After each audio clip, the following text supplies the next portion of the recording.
all the talk in Silicon Valley about the potential of blockchain technology, most of it is just that, talk. Aside from cryptocurrencies like Bitcoin and Ethereum, there aren't many real-world applications of blockchain, a distributed ledger that allows data to be cryptographically tracked and secured. One exception is a San Francisco-based money transfer business called Veem. Founded in 2014 by Marwan Fawzli, who sold his previous startup to Western Union, Veem is setting out to simplify cross-border wire transfers and payments to vendors and contractors. Veem, formerly known as Align Commerce, uses three methods of sending money: Treasury, Swift and blockchain. Treasury implies the movement of money between bank accounts that are in Veem's control. Swift, Society for Worldwide Interbank Financial Telecommunication, is the decades-old system that banks use for sending international payments, which can take days to settle.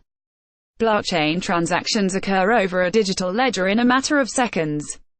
In the fourth quarter, Veem's blockchain-based volume more than doubled from a year earlier and accounted for 62% of its total transactions, Fawzli told CNBC. Its blockchain usage has been moving steadily up as the technology gains trust and more global exchanges get comfortable with transacting in and out of cryptocurrencies. Like any new technology, none of this bakes overnight, Fawzli said. Compared to 2014, the environment is maturing and becoming a lot more business-like. Blockchain has some obvious advantages over Swift. Transactions are much faster and more trackable, and settlements happen outside of banking hours. But Fawzli said the liquidity constraints of Bitcoin are the biggest blocker. In order for Veem to move money on blockchain from the US to Mexico, for example, the company transfers dollars to Bitcoin locally and then from Bitcoin to pesos on the other side.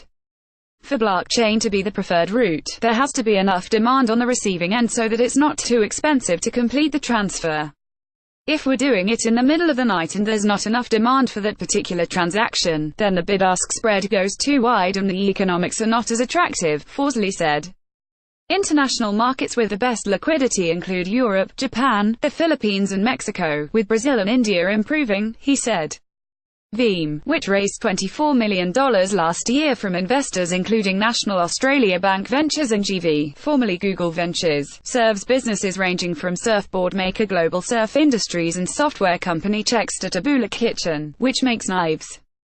While blockchain now accounts for the bulk of Veem's transactions, it only handled 10% of the total amount of money sent in the fourth quarter. When it comes to transferring large sums, it's still more efficient for Veem to use traditional financial rails.